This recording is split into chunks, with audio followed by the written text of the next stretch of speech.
and welcome to another episode of NLDR, the Narrative Lectionary Podcast for people on the go. My name is Dr. Amy Robertson, and I'm here with my friend and colleague, Dr. Robert Williamson. Each week, we talk about how this week's part of the Narrative Lectionary resonates for us as Bible scholars and as people who are deeply enmeshed in our Jewish and Christian faith communities. This week, we move from the Hebrew Bible into the New Testament and spend time with Luke chapter 1.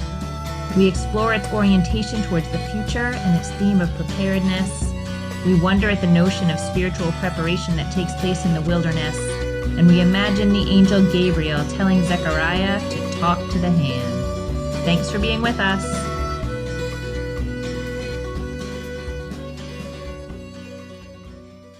Hey, Bobby, it's good to see you. Hey, Amy, it's good to see you too. We have moved into a different testament. We have. New Testament. Yes, it is the new one. The Second Testament, or the appendix, as some people call it. I wasn't going to say that, but yes, some people do call it that. There's a Jewish blessing for starting something new called the Shehechianu. So I have in my head this sort of like Shehechianu, like we have arrived at a new moment for our podcast and our biblical conversation, and I'm excited to see where it goes. Yeah. So we are in a New Testament, and so certainly there is some context that would be helpful here, just sort of historically, where are we? The text, says this is taking place in the days of King Herod of Judea. That seems to be a reference to King Herod the Great, who was the king from roughly 37 BCE to 4 BCE. So we're somewhere right around, obviously, around the turn of the millennium. Probably roughly 6 BCE is where we are. The Gospel of Luke is probably written toward the end of the 1st century or the beginning of the 2nd century, so about 100 years removed from the events that it describes. This is a period in the history of Judea in which they're under Roman occupation. They have been under Roman occupation since about 64 BCE. Herod is the king of Judea, but he is a vassal of the Roman emperor, who in this period is Augustus. Octavian is the emperor. Okay, so with that, let's jump in and see what else we can tell about sort of at least our narrative setting, if not our historical setting. Let's do it. So starting in verse 5. In the days of King Herod of Judea, there was a priest named Zechariah who belonged to the priestly order of Abijah. His wife was a descendant of Aaron, and her name was Elizabeth. Both of them were righteous before God, living blamelessly according to all the commandments and regulations of the Lord. But they had no children because Elizabeth was barren, and both were getting on in years. So what I see here is we're talking about a priesthood, right? And so one thing, just sort of for context, we'll read a little bit more about this. But when we left off in Ezra, they were sort of reestablishing the cult, right? They were building the second temple, and they had those different generations of people who had come back from the exile who were witnessing this reestablishment of the temple. The temple seems to be up and running. Yes. Right? It has priesthood, and it's very clear in this text that the priesthood is connected in all the ways you would want it to be to the historical priesthood, to Abijah and to Aaron, and it's all good there. So one of the important things here, is you notice that both Zechariah and Elizabeth are from priestly families. They're both descended from Aaron, and so this is the way priestly daughters were meant to marry priests, and so we're all in the family, basically, here. There are 24 divisions of Levites that are given in 1 Chronicles 24, and Abijah is one of those, and so he's from one of the 24 kind of divisions of the Levitical priestly tribes. And then it picks up this sort of common biblical theme of Elizabeth being barren, right? These are two incredibly righteous people, and they're unable to bear children. Right, yeah. So you're thinking back about, Sarah fits into this category quite closely because she also was old. Yeah. But then we can also think of Rachel and Leah, and in this text maybe Hannah. I think Hannah especially for me, coming up. All right, we are now in verse 8. Once when he was serving as priest before God and his section was on duty, he was chosen by lot according to the custom of the priesthood to enter the sanctuary of the Lord and offer incense. Now, at the time of the incense offering, the whole assembly of the people was praying outside. Then there appeared to him an angel of the Lord, standing at the right side of the altar of incense. When Zechariah saw him, he was terrified, and fear overwhelmed him. But the angel said to him, "Do not be afraid, Zechariah, for your prayer has been heard. Your wife Elizabeth will bear you a son, and you will name him John." So that takes us through verse 13, which is the first chunk that is officially in the narrative lectionary. So what are some things you see? So we talked a little bit ago about the 24 sections Yeah, of the of the divisions of Levitical priests. yeah. So there are 24 of these divisions, and so they each spend 1 week at the temple twice a year. So, 50 weeks a year they're at home wherever they're from, like all around Judea.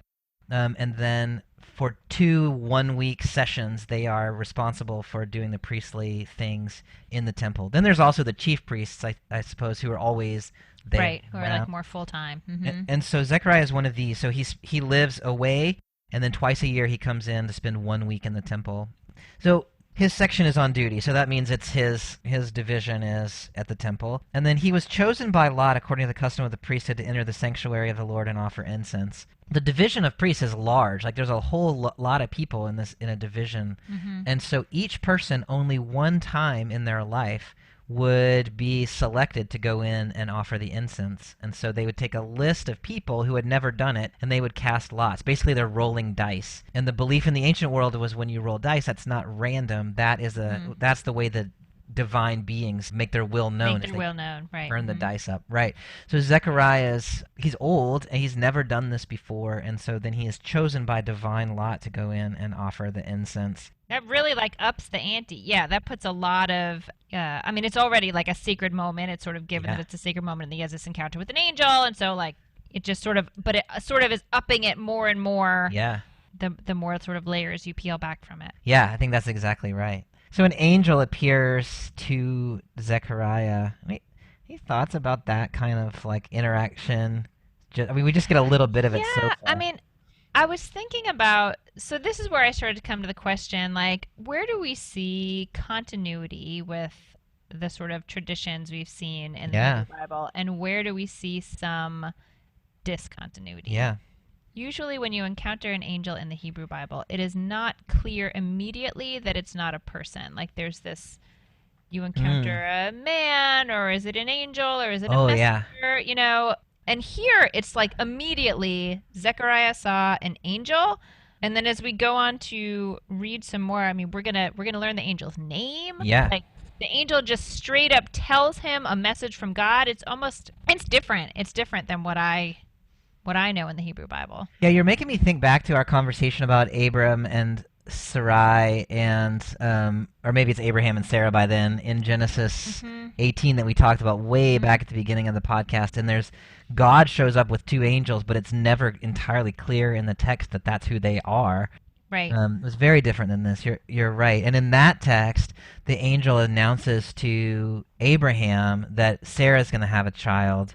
And here you have the angel announcing to Zechariah that Elizabeth's going to have a child. So, in my mind, these 2 stories of Abraham and Sarah, Zechariah and Elizabeth, they're meant to be read together. Yeah. In all these ways. But you're right. This is a little more there's no ambiguity about who this is. And the fact that the angel has to say, "Don't be afraid," means Zechariah was afraid, which means he knew who the angel was. All right. Should we go on? Oh, it's probably worth saying just in verse 10, the whole assembly of the people was praying outside. And so the people have gathered in the temple for this ritual, and Zechariah has gone in, and they're waiting for him to come back out. And this is a prayerful moment, and he's going to come back out and pronounce the priestly blessing. So this whole thing that's happening with the angel is there is an expectation amongst the people who are still outside. This is not a private... Zechariah is... in private. Zechariah is alone, yes. He's the only one in there with the angel, but the people are waiting for him. He has gone in from a crowd, and he is expected to go out to a crowd, and so he goes in sort of on behalf of a crowd, right? He's exactly, a representative, and so they're waiting for him. Exactly, yeah, yeah. Okay, so starting with verse 14.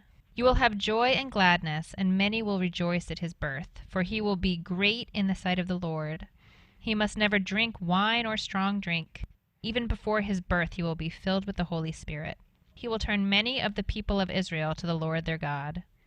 With the spirit and power of Elijah, he will go before him to turn the hearts of parents to their children and the disobedient to the wisdom of the righteous, to make ready a people prepared for the Lord. There's a lot of cool stuff in here. Okay, first of all, he can't have wine or strong drink, which again makes you think of the Nazarite. Yeah. Were we playing a game there? We were. Yeah, it was a game. What is a Nazarite? What is a Nazarite? What is a Nazarite? Which again, someone who can't have wine or strong drink. Which again makes me think of Hannah. Yeah. Why? Right? Because when Hannah can't have children, prays for a child, has a child, and makes a promise that she will devote this child to the service of the Lord. I think it's really interesting, and I think that what you're seeing is exactly right. That the gospel writer Luke is intentionally styling his telling of the birth of John the Baptist on the story of Hannah and Samuel. To what end, I'm not entirely sure, but what you're seeing, I think, is really important. Oh, but it's verse 17 that's so great. We have to talk about verse 17. Yeah, what do you want to say? There are a lot of parts about verse 17 that I want to talk about. So, to me, the part that stands out first in verse 17 is the spirit and power of Elijah. And so I'm just curious when you read that, like there's a clear Hebrew Bible reference when you. I was going to ask you that question. Yeah. So when I think of Elijah, typically when I see a reference to Elijah, I'm thinking of the fact that the Hebrew Bible doesn't record his death. Yeah. And so, he rises in a chariot or whatever up to the heavens. And so there's this thinking there's a thinking that he's still around somewhere. And yeah. His spirit is around. And, at the Passover Seder, we expect Elijah to come back. And there's an idea, now I'm thinking about the Passover Seder and thinking there's the idea that Elijah will herald the coming of the Messiah. Yeah. Now I gotcha. I was a little slow there, but I got there eventually. Yeah. Got there through the back door. Yeah. Luke is actually, so there's a general reference here to Elijah, but he is very specifically referencing the prophet Malachi, chapter 4, verse 6, which says, he will turn verse 5 and 6. Lo, I will send you the prophet Elijah before the great and terrible day of the Lord comes. He will turn the hearts of parents to their children and the hearts of children to their parents, so that I will not come and strike the land with a curse. And so you hear that, here it's, with the spirit and power of Elijah, he will go before him to turn the hearts of parents to their children and the disobedient to the wisdom of the righteous, to make a people's way prepare for the Lord. So you can hear the clear echo there of Malachi. In the Jewish tradition, the Hebrew Bible ends with the Book of Chronicles, but in the Christian tradition, the Old Testament, it's a different order. Yeah, it ends with Malachi. So that prediction of Elijah is the very last thing in the Christian Old Testament, and then you flip the page, and now we're in Matthew, right? We're telling the Gospels, and so for the Christian tradition, that connection, like, hey, Elijah's going to come as a herald of the Messiah. Hey, here's Elijah. Like, and so you know what I mean? Like, right. This is establishing that connection clearly between those two corpuses. Yes, there's a very clear tie. And then it says, with the spirit and power of Elijah, he will go before him. So I assume that's John is the first he, right? Yeah. John will go before him. Yeah. Before whom? So, Jesus. Right, but Jesus hasn't come up yet. So it's. I see what you're saying. It's just he will come before him. Sorry, I was like, surely you know. Like the correct answer. No, I assume. The correct answer to anything in the New Testament is Jesus. Jesus. Right. No, I assume that, but it's, they say in a sentence, you shouldn't refer. If you haven't already used the noun, you should be careful about using too many pronouns. But this whole gospel hasn't had Jesus in it yet. So you're correct. You're basically correcting Gabriel's grammar. I'm not correcting Gabriel's vague grammar. antecedent. Gabriel's gonna make me mute too. Stop it. You need to say Jesus before you use the pronoun. I love it. Okay, so then I love that quote from Malachi that has turned the hearts of the parents to the children and the children to the parents. And I think it's so interesting that here it gives the parents to the children, turns the hearts of the parents to the children. Oh, yeah. This, the last part of this verse to me seems so future-oriented. parents to the children, and then the last part of the verse where it talks about make ready a people prepared for the Lord, which again, that doesn't feel like familiar language or a familiar trope to me from most of the biblical texts. Wait, so to make ready a people prepared for the Lord. That's There's so much preparation. There's like parents to the children, and then we're making ready, like we're preparing a people to be prepared. Like it's something big is coming. Yeah, absolutely. What could it be? Yeah, that's right. And I mean, to me, it's echoing the passage we did a couple of weeks ago, Isaiah 40, which is yes, absolutely. Yes, yeah. It is echoing. Yes. It is absolutely echoing Isaiah. And so this preparation that John is going to do, and actually John does get connected to that figure. Voice cries out in the wilderness, prepare the way of the Lord. So yeah, that's John's role, is to make preparation. Verse 18. Zechariah said to the angel, "How will I know that this is so? For I am an old man, and my wife is getting on in years." The angel replied, "I am Gabriel. I stand in the presence of God, and I have been sent to speak to you and to bring you this good news. But now, because you did not believe my words, which will be fulfilled in their time, you will become mute, unable to speak until the day these things occur." Do you read? So I read Gabriel as having some attitude right here. So Zechariah says, "For I'm an old man, and my wife is getting on in years. How will I know this is true?" And the angel said, Gabriel says, I'm Gabriel. I read that too. I Gabriel. Stand in the presence of the Lord. Like, are you kidding me right now? Like, I'm a freaking angel, and I'm standing here telling you, like, look at my wings, dude. Like, like, what do you mean? How will I know? Like, come on. This would be a sign. This right here, my presence here. When I first read Zechariah's question, "How will I know?" I was like, well, she'll have a baby or she won't. Like, yeah. Like, there's a way that you'll find out. Give it a couple of months, man. I know. Patience, my friend. Patience. Yeah. Anything you think is significant about him being struck mute? In particular, like any number of things could have happened. The resonance it has for me is, again, with Moses and his sort of tongue-tiedness and inability to speak that resolves over time. Yeah. And like Isaiah not wanting to speak and having something touched to his lips. Oh, yeah. To sort of purify his speech. So it sort of is like you've spoken something impure, so your mouth is closed for a period of time. That's so much more beautiful than where I was going, which is like in my mind, sometimes men just need to shut up, right? That's also very beautiful about it. And so here's Zechariah. Poetic. Like the angel's like, dude, I'm a freaking angel. I'm telling you. Look at my wings. You do not need to ask this question. And so just talk to the hands for the next 9.5 months. It also is a plot device, as we'll see about what's going to happen at the end of the story. All right, shall we carry on? Let's do it. All right, verse 21. Meanwhile, the people were waiting for Zechariah and wondered at his delay in the sanctuary. When he did come out, he could not speak to them, and they realized that he had seen a vision in the sanctuary. He kept motioning to them and remained unable to speak.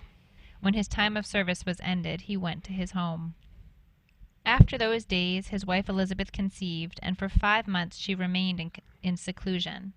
She said, "This is what the Lord has done for me when he looked favorably on me and took away the disgrace I have endured among my people."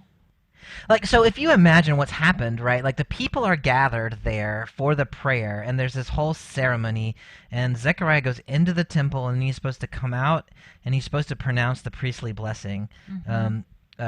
And so he comes out, and it's not just that he can't talk, it's that he can't finish his ritual job, which is to now pronounce the blessing on the people. And so it's like he's gotten up in the pulpit, or he's gotten up on the stage, and everybody is waiting, and then there's just nothing. And so there's this moment, like it's a really big kind of thing. So then the narrative lectionary picks up again at verse 57.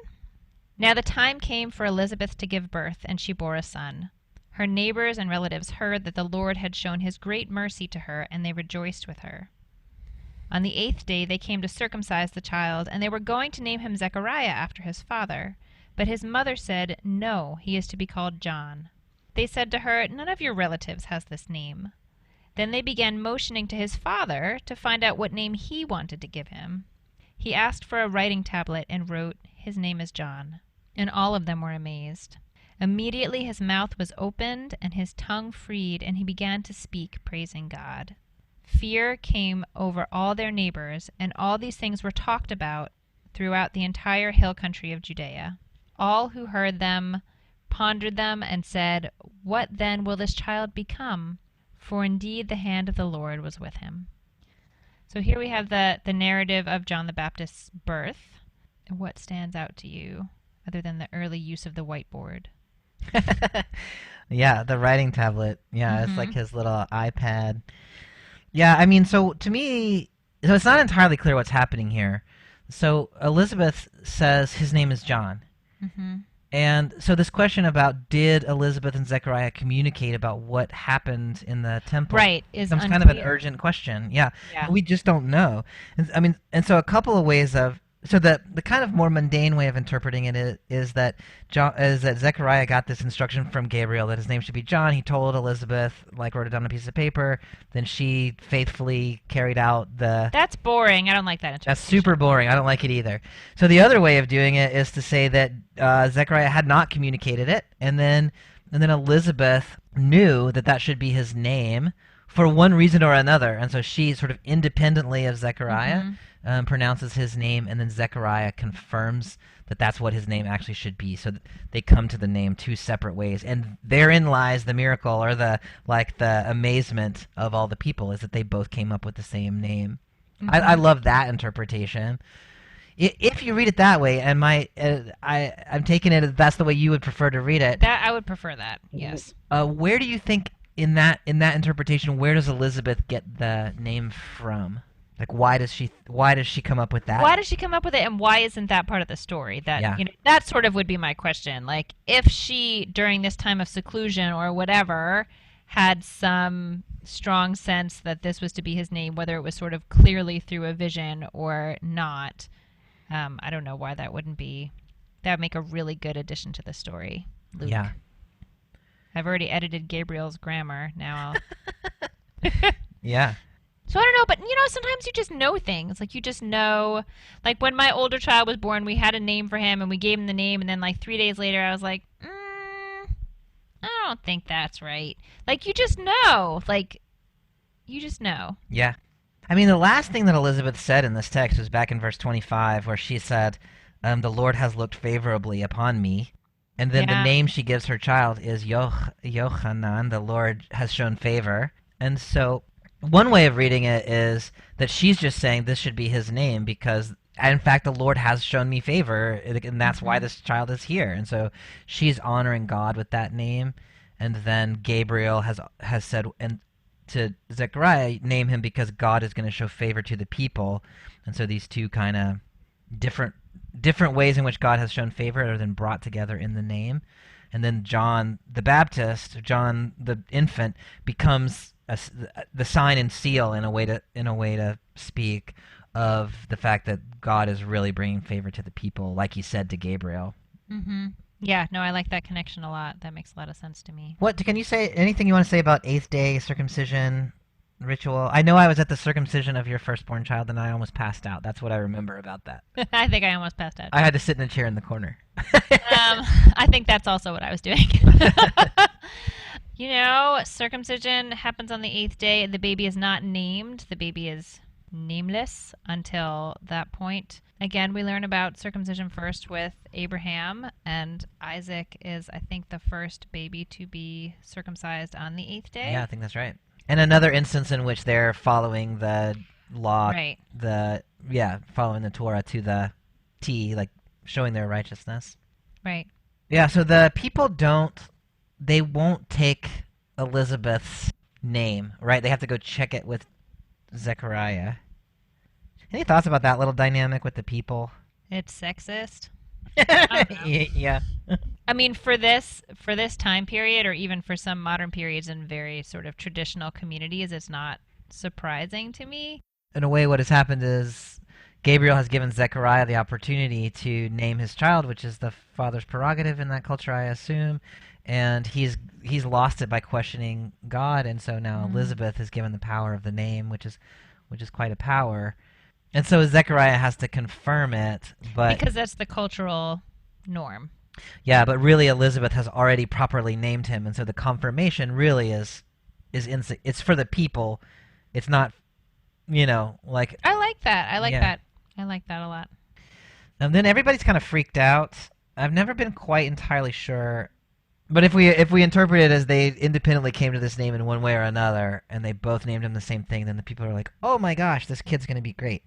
Because if it's just like Zechariah wrote down on a piece of paper and Elizabeth like read the piece of paper, and then Or that Elizabeth said it first, and then Zechariah was like, do what she said. yeah, what she said, yeah, Which, of course, we know that's not what happened, because we know he had this whole experience with Gabriel, but the people watching don't know that. yeah. And maybe when Zechariah's tongue is freed in verse 64, that's what he starts talking about. It's like, hey, let me tell you what happened back there in the temple. 'Cause Maybe. I've been holding this in for 8 days. Or no, 9 months and For 8 8 days, yeah. 9 months and 8 days. Yeah. But again, this ends with a very sort of future-oriented, what will this child become? Yeah. You know, not just, it's very future-oriented. Okay, It is. going on. Ready? Yeah. Verse 67. Then his father Zechariah was filled with the Holy Spirit and spoke this prophecy. Blessed be the Lord God of Israel, for he has looked favorably on his people and redeemed them. He has raised up a mighty Savior for us in the house of his servant David, as he spoke through the mouth of his holy prophets from of old, that we would be saved from our enemies and from the hand of all who hate us.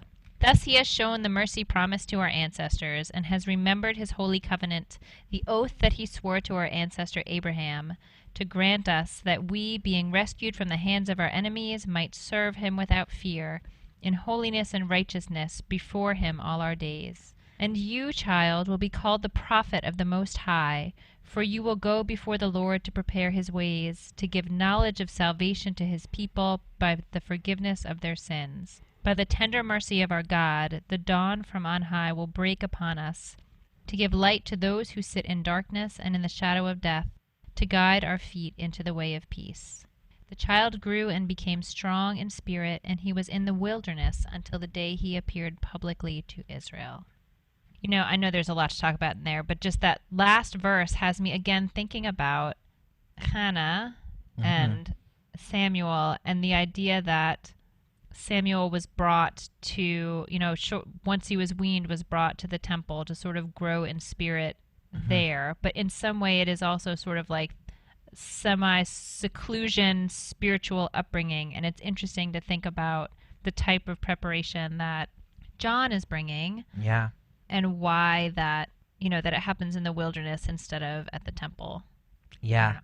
That is really interesting. Yeah, because up until now, you've been sort of identifying how these stories are parallel, and then suddenly, in this important way, they diverge right there at the end.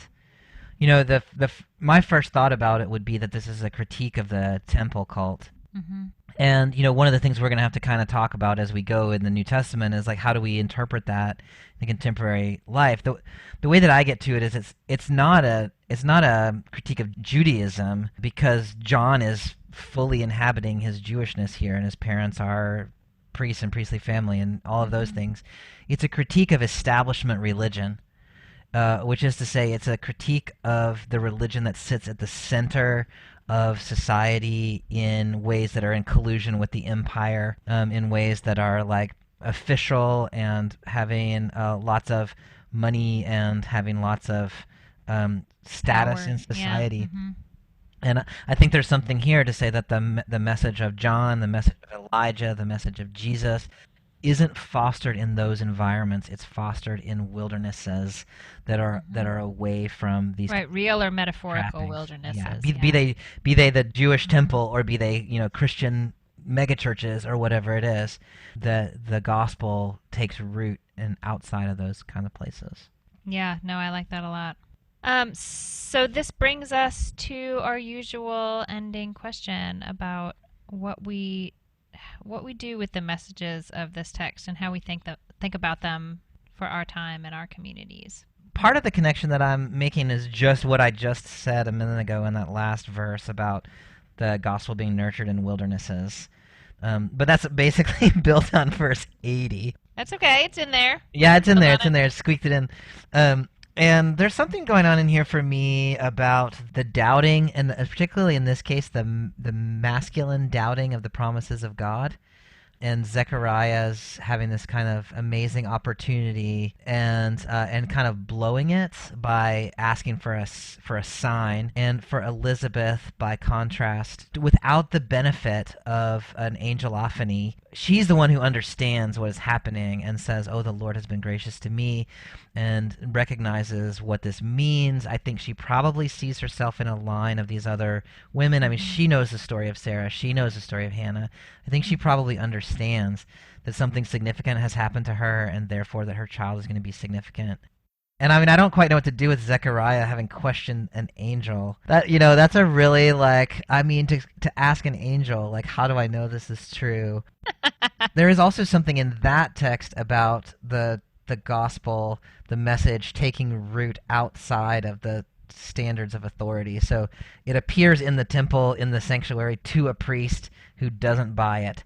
And then this woman who's not a priest, who's not in the temple, she gets it. And so that may parallel with that wilderness thing there too, that the message takes root in places that are not invested in the halls of power in traditional ways. And so then that would mean that the church needs to be paying attention to the ways in which God's message shows up in places that are not traditionally places of power or influence. Yeah, no, I like that a lot. What are you seeing in this text, Amy? Reading this text got me thinking about the year zero. And I remember, I don't know if it was one of my kids or one of my students or someone asked me at some point, why is the year zero the year zero? Why did we restart the clock at zero? My answer was that because something in the world or something in your viewpoint has changed so significantly that you will always think of it as the before and the after. Yeah. Right? And so you start over. And I know there have been some points in my life that have felt like a zero, sort of I know for me, I'm sort of dating myself here, but September 11th. Yeah. That was a zero. That was, for a long time, I just remembered the air felt different and the sky looked different and everything in my being felt different. Yeah. And then there are more practical things like having a child.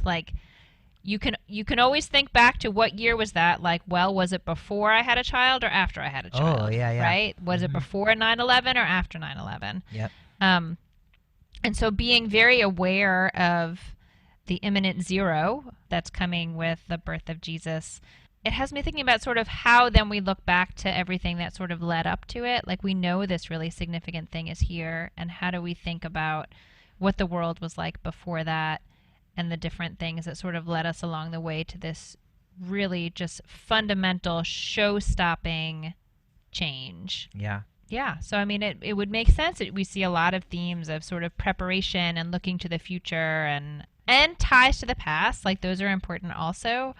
But yeah, this is all leading to the fundamental turning point. So it's interesting to see how that comes out in literature. That's a really interesting way of thinking about that. I like that a lot. Yeah, it's interesting stuff.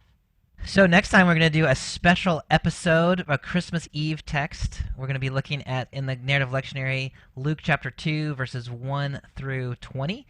So I'm looking forward to that. Aren't you? I am looking forward to that, yes. It's going to be great. All right. It's always good to speak with you. Yeah, good to talk with you, Amy, and I will see you next time. Thank you for joining us for NLDR, the Narrative Lectionary Podcast for people on the go. We'll be back again soon to pick up right where we left off in Luke chapter 2. Until then, have a great week. Thanks for being with us.